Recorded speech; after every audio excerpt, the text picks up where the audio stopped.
Between Sessions handles a variety of mental health and sexual issues using adult language. Listen at your own risk. Hello and welcome to Between Sessions. I'm Shauna Wilder, licensed professional counselor and certified holistic sex therapist, and I know what you're thinking, but I might have actually had some of the best sex last night. That's the best. Hey. We love that. With me as always is Sid, the producer. Hello, everybody. Hi, Sid. So when this episode goes out, we're going to be in the week between Christmas and New Year's. Okay. The Gooch Week. Yeah. Right? Right in the middle. This is where nothing happens. It's just the slowest, most boring week of the year, right? Everybody's on vacation. Yeah. Everybody, at least everybody's mind is on vacation. Yeah, nobody's working. I know. Not right now. Nobody likes it. How was your holiday? Yeah, it was good. It Yeah? was good. Got to see family. Got to see my nieces. It was a lot of fun. That's good. Did you get any good gifts? Nope. No. The economy is not strong enough for good gifts.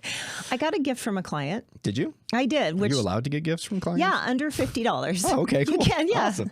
Just so everybody knows, that's the limit. Great. Can't anything over that obligation happens. Ah, It was a tower of nuts and dried fruits.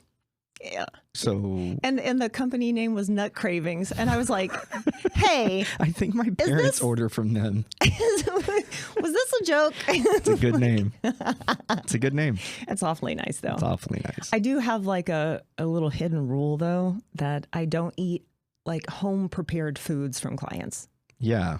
Yeah. Well, Because that's probably why we don't eat home prepared foods from people that just hand us food on the side of the road. exactly. You never really know, It's safety. where everybody's at. I mean, I would hope that your clients don't wish you ill will.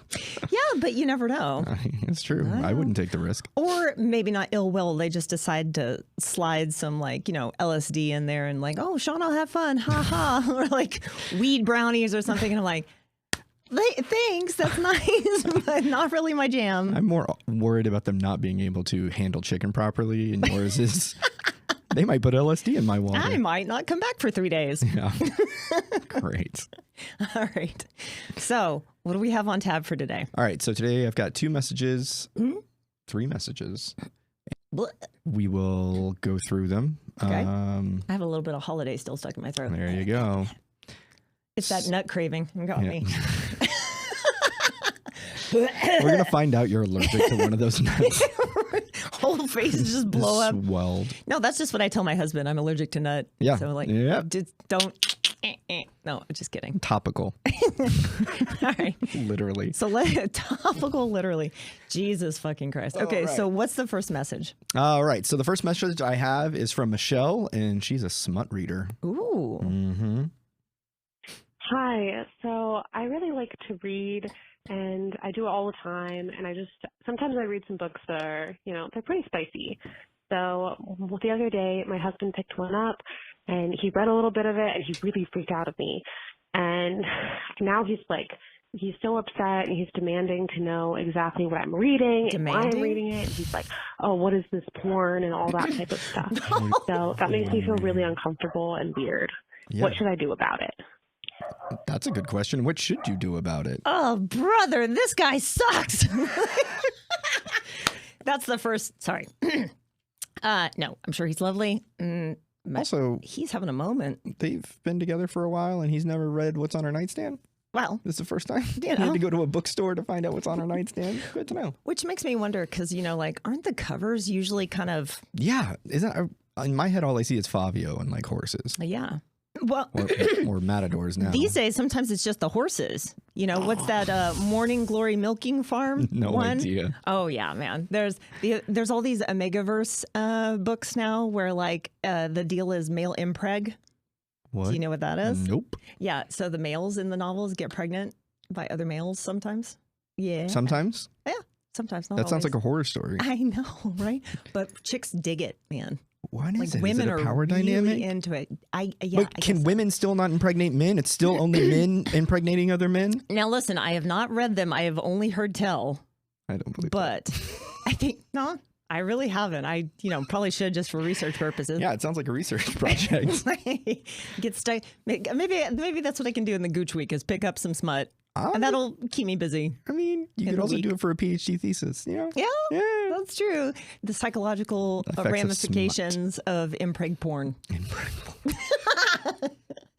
Okay. But here's the thing. Leave in the comment of what actually is the big deal about impreg porn, because I have no idea. Any Omegaverse fucking fiends out there, tell us. Let us know, okay? School us on it, right? Too old. Scare Sydney, please, right? God. It is funny, though. But so maybe she's reading books that are far outside of regular sexual experiences. Yeah. Yeah. On the one hand, so the fuck what, right? Like, so who cares, right? On the other hand, maybe he really does care, and maybe this makes him very, very insecure about what they're doing sexually. I'm sure he does care, and I'm sure it does make him very insecure about what he's doing. Okay, but this goes back to the previous discussions we've had about pornography, and your take on it is always like, no one's actually expecting those things. Yeah, of course. Right? Right, always. Well, not always. But at what point does this like the impregnating thing's got me. At what point does the impregnating, like, it starts showing parallels with like porn addiction, where it just gets deeper and deeper and like seeking. Yes. So that's what's going on, essentially. Maybe, we don't know. And so she came across... This is the problem with the messages. We don't get enough information, and I can't ask follow-up questions. Please call back, because I want to know exactly what you were reading. Please and then do. give me a synopsis of what was actually on. On the one hand, maybe there's actually like really weird, impossible sexual things happening. Like impregnating men. Yes. Yeah, or hoo-cow. Have you heard of hoo-cow? No. So this is where women are treated like dairy cows, and they're kind of like enslaved just for their milk. Yeah. Hoo-cow fetish kink. Yeah. Okay. Anyways, okay. So like still not really doable. Right. Possibly hot to fantasize about, not really doable. So on the one hand, maybe he's looking at it going like, that's not anything I could ever do for you. And what the fuck kind of weirds me out. And not understanding that that's not something she would want him to do to her. Wax on, wax off. That's just for the video people following. Right. Yeah, exactly. On the other hand, maybe it does fall within the realm of what two human beings can do to one another. Mm-hmm. And it's still something that he's threatened by. Interesting, right? So here's my take on it. I don't like the word demand. At all, period. I think that even when you're in a couple, you should be able to have privacy of sorts, right? You should be able to share what you want to share. However, since this has struck a nerve with him and he's feeling insecure about it, and I big asterisks on this one, if everything else in your relationship is really good, if nothing else in your relationship feels abusive or coercive or manipulative or anything like that, have the conversation. Tell him about what you're reading, about maybe what you like about it, and also tell him what your expectations are, so that he doesn't feel like, okay, she's wanting me to do these things. That's the worst case scenario in my mind, is he's reading these books thinking that she's going to want or need him to do these things. To get pregnant? Or I don't know, whatever, even if it's within the realm of male-female doable sex. Okay. Yeah. Like maybe she was reading, something like BDSM and he's thinking, so you want me to beat you? And she's like, no, I just like reading the books. Do you see what I'm saying? Yeah. So he needs to see the difference between the two. Huh. Right? Okay. So, and then a follow-up question would be, if he utilizes pornography in any aspect and you're not demanding to see what it is. Right. Hey. Same. What's good for the goose is good for the gander, right? Same. Yeah. Hate to break it to you. Yeah. So that's my takeaway on that one. That's it. I'll take it. If this podcast helps, but you want guidance you can use tonight, join our sex therapy community on School. You'll get bite-sized lessons, conversation scripts, and weekly live Q&As where we'll work through real situations together. You don't have to do this alone. There's a whole community of people figuring out with you. Link in the notes to our community. Okay, so you remember the Christmas episode that we just did? Mm-hmm. Harken your mind back to... So far ago, right. Well, I mean, it's been a couple eggnogs ago, right? Okay. So there was a segment with a caller who had an autistic son. Yes. And you said something in response to her story. Yikes. About her husband. Remember, her husband didn't believe in autism. Right. Right? Okay, well, you're still going to have to deal with it. I hate to break it. Anyways, and you said... take that man to a birthday party full of those kids and he'll believe. Right. So she listened and she reached out to me and sent me an email. No, she didn't. Yes, she did. She said that not birthday party per se. Okay. But this past week, her son had like a little, almost like a show or like a presentation. He had to give a presentation. Cool. Yeah. And it was full of little kids. Love it. And the husband was off work and he went, but he made it miserable for everybody. And then at the end of it, he said to his son, "Hey, buddy, I'm never coming to get more of your stuff ever again." So were the divorce papers being drafted? He said, it's too loud. I can't handle this. The colors are too overstimulating. There's too many people. Autism isn't real. Now, so now, I think maybe the husband needs to get It is genetic. evaluated. I don't think people understand how genetic it is. So on the one hand, compassion for maybe he's got something going on. Right. On the other hand, fuck you, buddy, Yeah. for saying that to your fucking kid. So how great is that my dad comes to something that I did. He doesn't compliment me on how well I did. And he tells me he's never coming back again. First off, do you have any idea how hard it is to get in front of a camera? How hard it is to talk to people just normally? Yeah.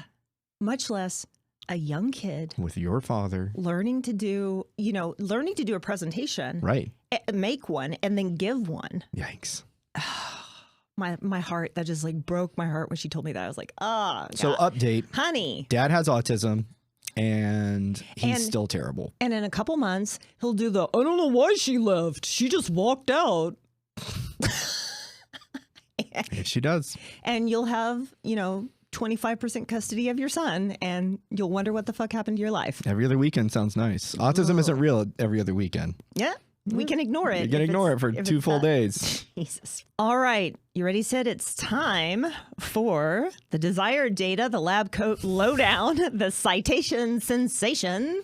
It's time for Science Says. Science says. Where we see what science has to say about sex. Sex and masturbation are good for us in a lot of ways, but did you know, No. probably not, that they can also be helpful in terms of managing pain? Interesting. Research dating back to the classic works of Alfred Kinsey and Masters and Johnson has documented decreased sensitivity to pain during sexual arousal, and more recent studies have confirmed this. Interesting. So, how do masturbation and sex reduce feelings of pain? Well, there are at least 2 potential mechanisms, one physical and one psychological. Physically, the sexual arousal activates the brain's opioid system, our favorite, and we know that opioids blunt pain perception, right?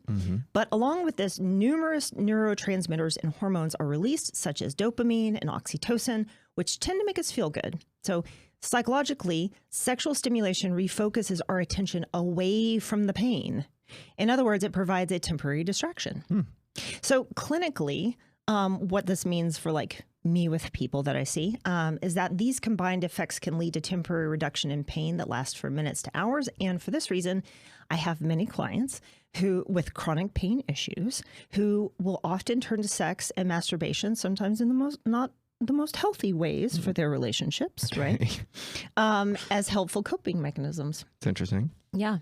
So it's really not odd for me to see somebody who has like a chronic like sexual, what they call like acting out. I don't like that term, but when they're doing sexual behaviors that are harmful to themselves, harmful to their relationships, right?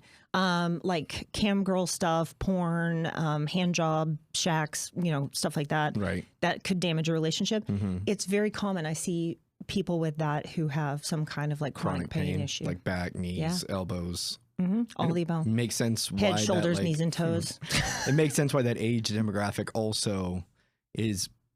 I'm sure if you looked at the numbers, probably make a majority of that SA work or SW work. Absolutely. Very different things. Sometimes overlap, but SA, SW, very different. Yeah, totally different. But also. Are they? But also, sometimes what we see with that is. Hold on, my brain just blanked for a second, so we'll cut this part out.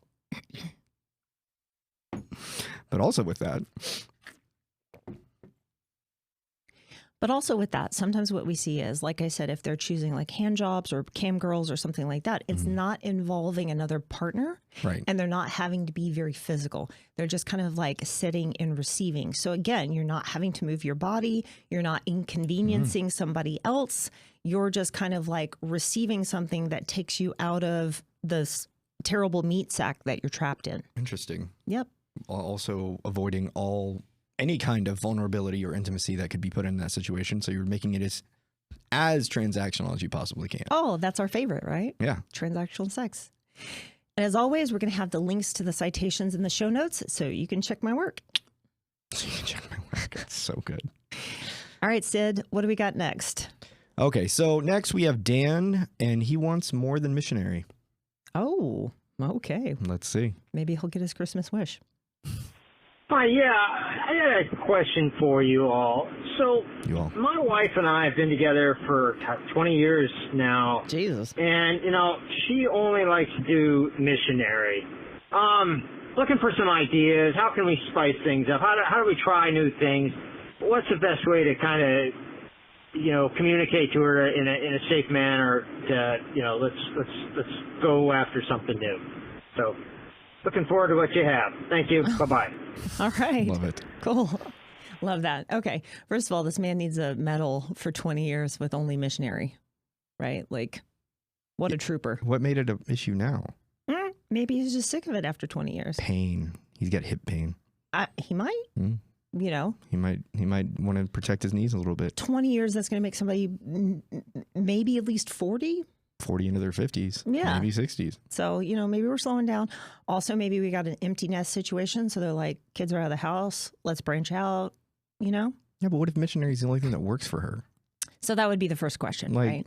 Why are we stuck on this? Right. So they need to have a conversation about why is this the only option? Is it because it's the only way that you can come? If so, I would have to say, and maybe this is me being biased as a sex therapist, but orgasm's not the only reason to have sex. I mean, it's nice. Don't get me wrong. Wait, what? But, huh? What are you saying right now? Groundbreaking stuff I'm saying right now, right? Like, that doesn't have to be the only thing. And it doesn't have to be this precise operation. Like, let's hurry up and get an orgasm and then get done with it. Right? Transactional. Exactly. Here we go again, right? Right back to it. Are you done yet, Dan? So the question would be, why do we only like missionary? What do we dislike about other positions if we've tried any, right? So this could be a physiological reason, like it hurts my cervix from the back or something like that. Or it could be a psychological thing like, well, doggy style makes me feel devalued as a partner, right? It could be a number of those things. What she could like about missionary could, again, be it's the only way that I have an orgasm. 2, it just fits my idea of what sex is and makes him look like he's in a very dominant role. Right. Could also go back to some of that neurodivergent stuff that we've talked about before about having pressure on your body and having something kind of to hold. And oh, yeah. Also a missionary, he's not really looking at her body. So if she's got body issues, she doesn't have to worry about is he looking at my fat rolls right now? That never even crossed my mind. That's because you're not a girl. Apparently. So it could be any number of reasons there, right? But I think the way to have this conversation would be first to say, what's good about it? What's bad about these other things? And if we can find something that's good about it, can we try to incorporate that in other situations, right? Right. So, or even can we start with one move and then finish with another? Or do some missionary, you have an orgasm, and then get up, flip over, let me do what I want to do, and whatever for Dan. Right. Right? So there could be any combination of things if you two communicate about it and we try to find how do we compromise here? Right? If we make this a conversation of you don't, you never, we can't, she's probably going to feel attacked. She's probably going to shut down, and there's not going to be any compromise that happens. So this needs to be a very curious, exploratory kind of conversation. Now, another asterisk to that could be that, again, how we've talked about a lot of times people have a lot of sexual shame. Right. Shame often leads to rigidity, when it comes to sexual expression. So I then, because I have some shame around sex, I have this very narrow aperture, like sex exists in this tiny little box kind of thing, right? That's kind of what it sounds like. Yeah. So if she has something like that, she might have a lot of like blocking beliefs about, so it may skew on the side of the psychological things that I talked about, right? And that could shut a lot of the creativity off. Interesting. Yeah.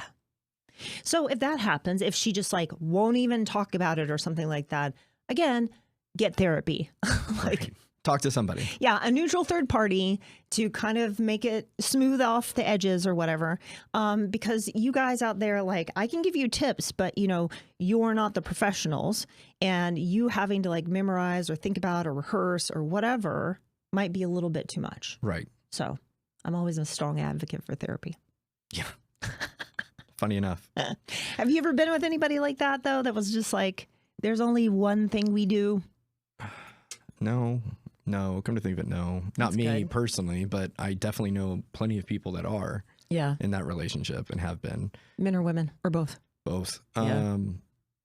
And I've been told by many women that it's like, the idea is, especially when you're in your younger years, you do what works for you because they're going to do what works for them. Ooh. Which is a gross way of looking at it. But 20 years of marriage, you would think that would be out of the way. Dating, I can see, and one night flings kind of thing. Sure. I understand it, and I get it. It's like, yeah. The other problem I'm thinking of right now, though, is possibly if he raises this conversation, she could go very quickly to that, what do you mean I'm not enough kind of place. Like, if you want to do all of these other things, why? Am I not, you know, sexy enough? Is the sex not good enough? I've also heard from a lot of women that if a guy has an orgasm, you don't get the right to complain about how you got there. And I hate that attitude. I'm not saying it's a good one. That's a take. You know, but she'll lay there and just starfish. And then he's like, can we do something better? And she's like, why? You got off. What's the big deal? Yeah, because it's obviously he's not working on helping. No. So yeah, that could be dicey. And I get that. Okay. Now it's time for the vibe check. Vibe check. Woo! This is where Sid and I review sexual and mental wellness items and ask, does it do the thing?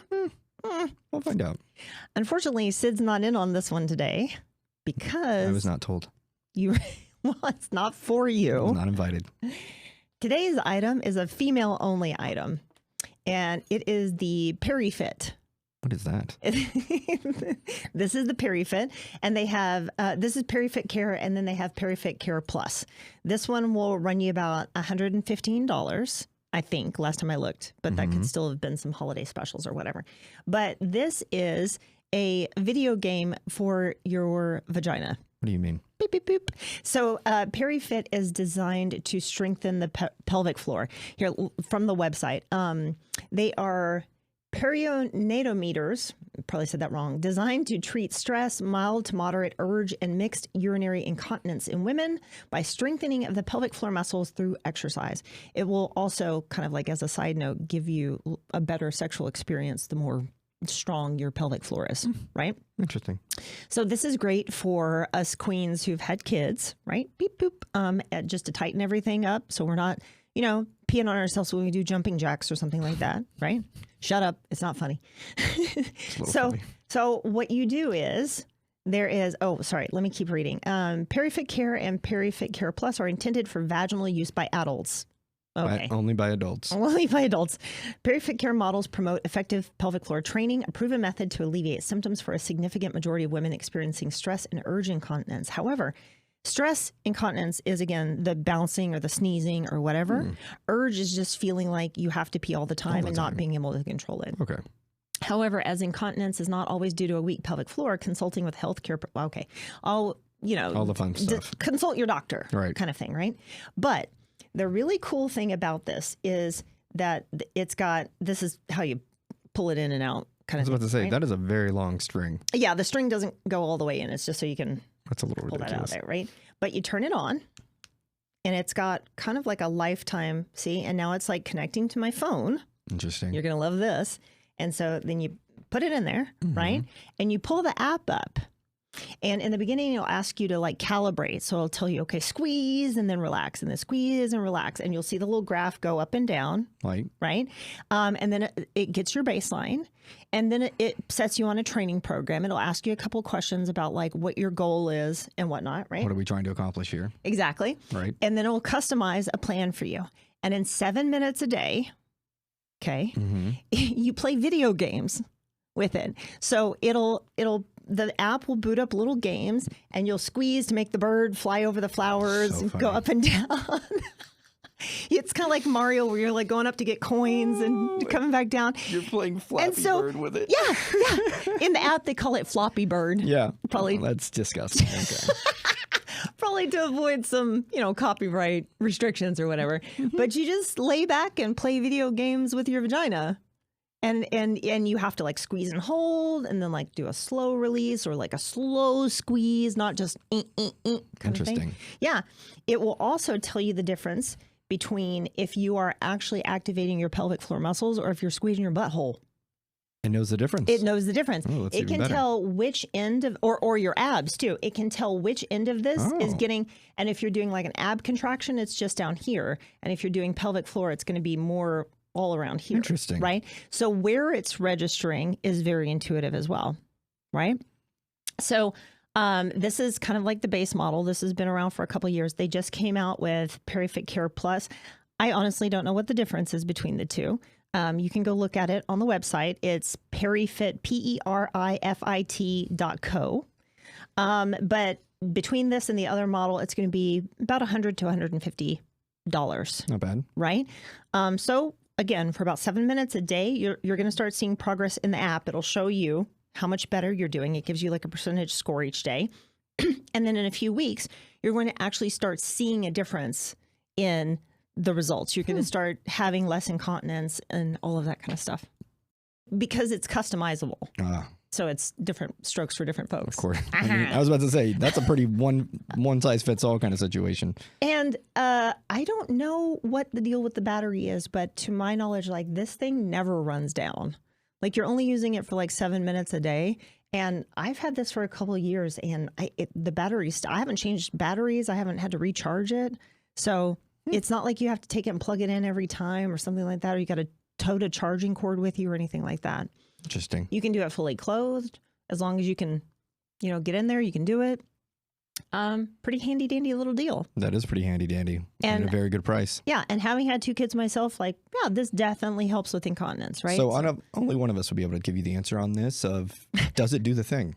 Exactly. It does the thing. It passes the vibe check. All right. So we've passed the vibe check. All right. So before we get on to our next caller, I just want to urge everybody out there to be the caller. Okay. How do they do that? You need to call our dedicated 24/7 phone line, 682-442-7732. That's 682-422-7732. And you too can hear your message on the show. On the show. All right. So who do we have next? All right. Quick shout out to Ritual Hair Co. in Dallas for keeping us camera ready and feeling human. Look, self-care isn't just a pretty face mask or a bubble bath. Sometimes it's letting a professional make you look like the best version of yourself, the one that has their life together. The team there gets that, and they've been taking care of us behind the scenes this whole time. If you're in the Dallas area, mention Between Sessions when you book, and they'll hook you up. Details in the description. Okay, so next we have Aaron, and they have an MIL problem. MIL problem. Mother-in-law? Oh, shit. Good luck. Hi. So my wife is always planning these events around her mother, and it's always a family event, and my kids or our kids rather, absolutely hate most of these things that we go to, and they just don't want to participate. So anytime I bring it up to my wife, or when the kids bring it up to the wife that want to do it, she starts to do a guilt trip. She'll say, well, this is for your grandmother. It's what she wants to do. That's how she gets things done. It never goes into consideration as to maybe what the children want to do for a family day out. How can I bring that up to my wife and Oh, God. have to consider other options. Yeah. How does he bring that up? Brother. He should run it by the mother-in-law first. Then we could have an open and honest dialogue with And that. you think that's going to work? No, but he's not. He's going to have an accusatorial conversation with his wife, and she's going to go right back to her mother, and her mother's going to be like, "No, that's not what's going on." I mean, maybe. Yeah, absolutely. But if we have to do this much appeasing of the mother-in-law, I don't think there's going to be any direct conversation with the mother-in-law. Well, I also think that you should probably ask the kids. Yeah. Obviously, he's asked the kids. This is so sad for me, honestly. Why? Like, this just sounds tragic. It sounds like these kids are like, compulsory fun. You have to do it for her. Like, everything's just focused on everybody else's feelings. Yeah, this is a lot of my childhood. And this is? Yeah, it happens a lot. Oh, today we learned about Sid. I had to go to Houston a lot. And I don't like Houston. Houston's gross, dude. It's a lot. It's a lot to deal with. Especially then as a kid, car rides. So fun. Yeah, it was different when I got to drive, but it was still bad. But it's still bad. Different bad. Different bad. Still bad. So my thing about it is, not only is this appeasing mother-in-law's feelings, this is also appeasing wife's feelings. Is it? Because she doesn't want to have to deal with disappointing her mother. Right. But it's... So everybody else... That's the only feeling that's being considered is her not disappointing her mother. So she's not really considering her own feelings. No, she's not. So her feelings No, she's making everybody else do it. That's Right. what I'm saying. Is like her mother-in-law's feelings and her feelings rule over everybody else. Which just means the mother-in-law's feelings rule over everybody else. Because they're not Basically. really her feelings. No, but the daughter's still deciding to dance to that tune. True. For whatever reason. Mm-hmm. So I guess my first question would be like, does mother-in-law have something on your wife? Yeah, Like, is she paying rent? What's going on here? Right, exactly. Is there an inheritance that's hanging in the balance? Which, even if there is, fuck you. Like, to me, that's not an excuse. Depends on that inheritance. I mean, in this economy, maybe. But what if we did a 50-50 split? What if sometimes we did a family outing with just us, centered around kids' activities, and then sometimes we do the grandmother box check? Honestly, I don't even need a 50-50 split. Let's just try it once and see if grandma shows up. Maybe, yeah. Do something for the kids, And plan see it if she around the kids, and participates. see if she comes. That's my big determinant. That's not bad. If the grandparents aren't choosing to show up for the kids' activities, you shouldn't be mandated for the children to show up for the grandparents' activities. I just talked to my brother last night. Yikes. And he let me know that he's dealing with the same situation Really? with the two grandmothers. Like, they won't show up to things, but they bitch if they're not invited. This seems like a new common thing. Yeah. Like the older generation just doesn't like... Checked out. And that's because they dump their kids on their parents all the time when we were children. Yeah. We can't dump them on... Yeah. We don't have the same relationship Yeah. that we had with our grandparents. We were talking about it. We were like, we had so much interaction with our grandparents. All the time. And had no idea that our adulthood was going to be like this, where grandparents weren't going to be present. Right. Unless you bring them to me, you're not going to see them. My grandparents would drive from East Texas to come get us. Exactly. Like, it was crazy. They drove like 2.5 hours. Yeah. Exactly. But I feel like a lot of this with this call might be like, grandma's got all of these ideas about like what is fun or what is memories. Like, I'm going to drag you to a English high tea, and maybe you've got a 13-year-old that's like dressed in black and surly, and they're like, I don't want to be here. Like, it's nothing that's on their level. It's nothing connecting. It's just this. That was a little too close. Transactional. Maybe I got a couple of them at home. That hit a little too hard. I don't want to be. I love those holiday portraits where it's like Santa and the mom and dad and this goth kid in the corner, like, Sitting in the back. fuck y'all. Yeah. That isn't where I want to be in my life. But it's nothing connecting with the kids. So whatever grandma thinks is happening right now, she may think, we're creating family memories. This is lovely. Like, yes, for you. You may remember this all fondly, but they probably don't. Another thing that I'd have to say, like, I don't know how, he doesn't say how old the kids are, but as they get older, I can't imagine that their demeanor at these things is just, they're just going to be, smiley, happy people for grandma the whole time. I mean, after 13, don't we all just have the same resting bitch face? Basically. So now grandma and mom are going to have this. The resting bitch face. That's their encouragement. I am cursed with it. I get it all the time. Yeah. All the time. All the time. I'm like, I'm concentrating. It's the same face. When someone says something to me and I'm listening very intently, it just looks like I'm mad. I had a friend, still have a friend. Yeah. I had a friend when he concentrates. Mm-hmm. Oh. He puts the tongue out of his mouth. It's his antenna. He's done it since he was a child. That's like so from cute. playing video games. Sure. And you could watch him as soon as he gets really intense in something, he just and he's engaged. The antenna goes up. Beep. That's great. Now, but I think what my big fear is that this is going to cultivate an idea that your kids are shitty, ungrateful jerks. To the grandmother. Yeah, and to the mom. But not to the dad. The dad's going to be like, I stand with him. Yeah, the dad's going to be like, I told you. And also, side note, I don't like it, potentially, right? So like, again, it's not, why do we feel the need? What is so wrong with grandma that we have to appease grandma? Grandma is either like incredibly fragile or incredibly passive aggressive or just straight up aggressive. Same. Right. I don't know, right? So yeah, you do really need to talk to your wife about this. And my biggest recommendation is start off empathetically. Start off with, why is it so important to you to do everything attuned to your mother's feelings? Right. Yeah. What is your mother doing? Like, yeah. Why is that such a big deal that you're overlapping your own children and your husband? Yeah. Like that is the conversation that really needs to be said of, hey, we're here. We exist. People, they're obviously old enough to form an opinion. So they're at least 10. Yeah. And they're forming an opinion of their own mother and her own behaviors independently of what her mother tells her. Yep. So where are you on this? Is this how you want your mother to dictate every aspect of your life? And once these kids get more freedom, they're going to take it. Oh, yeah. They're going to opt out. They're going to plan other things. They're, once they have car keys, good luck compelling them to do anything. Oh, getting me to Houston after I turned 16.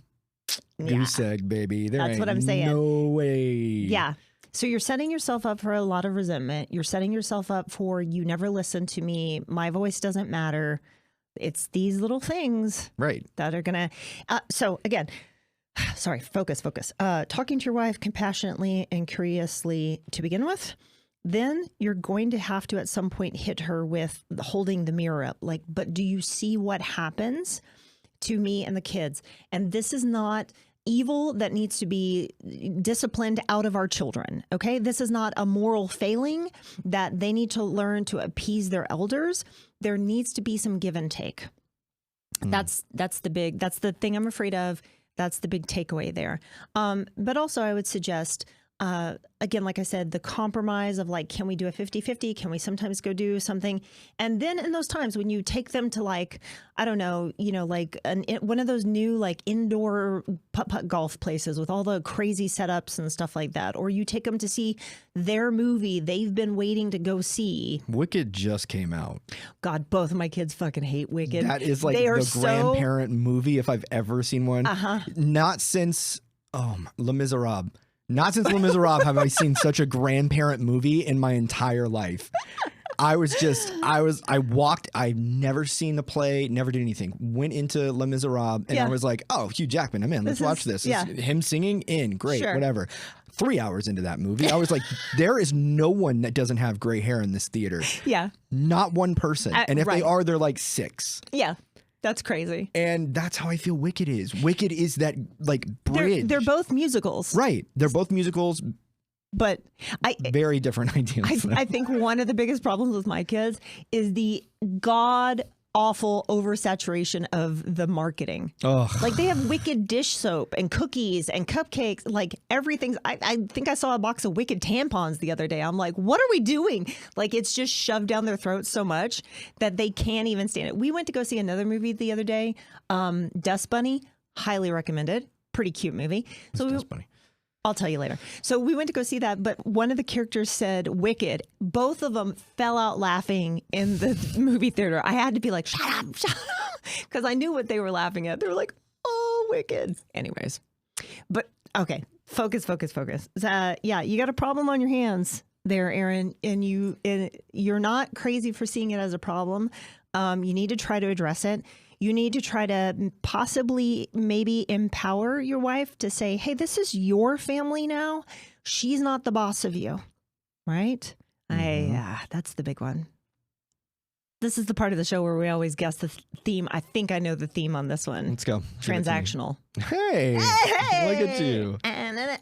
It's like you're getting this. Bow.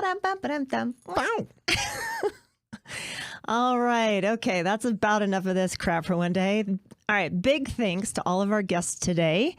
If you have any questions or stories you'd like to share on the show, please email us at hello@betweensessionspodcast.com, or please, for the love of God, hit up the 24/7 hotline at 682-422-7732. Again, that's 682-422-7732. Please give us a subscribe, like, and follow on all the platforms, specifically YouTube. Get on it, hit the buttons, do all the things. Check out the website to get on the mailing list to stay updated on any local special events. And big thanks, as always, to our sponsors, Ritual Hair Co. in Dallas and Private Room Supplements, for all your sexual wellness needs.